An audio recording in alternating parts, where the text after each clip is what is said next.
How can we remember all of this topic? Maybe we can think of a scenario where it applies to real life or situation we've actually experienced. What is it about again? It's about action values. We have the excellence in stronger character, excellence through resilience, excellence in citizenship, and lastly, we have excellence beyond the school. But I don't have any ideas what does it mean. Can you think about any examples? Excellence in stronger character. Well, I remember back in the senior time, almost all of my classmates really didn't take the exam. We studied case paper and then online, what's it? What was that? ChatGPT. And then they put the answer on a piece of paper and then they pass it around. And my seatmate offered me it, but of course I had studied. I refused to. And I think that's kind of excellence in stronger character. And well, we all have it. Like you were eager to learn about our topics, and you suggest that we may talk about something experience that we already encountered that may apply to that topic. Excellence in stronger character. Yeah, I totally agree with that. I think that's a better example about it. And then how about excellence through resilience? Can you think of an example? Paano na to? Nalilito na ako and I want to quit. No, don't quit. Let's try again next step by step. Okay. I'm also confused. How did you get this one? The system, how to add this one? I don't know what to do. Okay.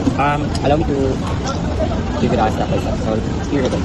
So let's add this one. That's excellence through resilience.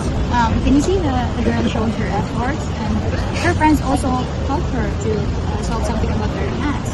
And that's something excellent through resilience maybe. I got it. How about excellence in citizenship? Excellence in citizenship?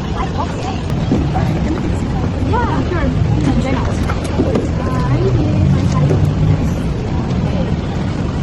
Here already studied about our fact one for the incoming exam. Actually, yeah. Well, we already started about it. We're on the action values, the excellence in citizenship, and up until now, I don't have anything about it in my mind. So maybe you can help us. I have an idea. For example, there's a student or a group of students actually na isang lalaki tapos isang babae. Tapos the rest is their classmates. Then papunta na sila sa school nila. Then they encountered a trash sa seat kung saan sila mag-occupy.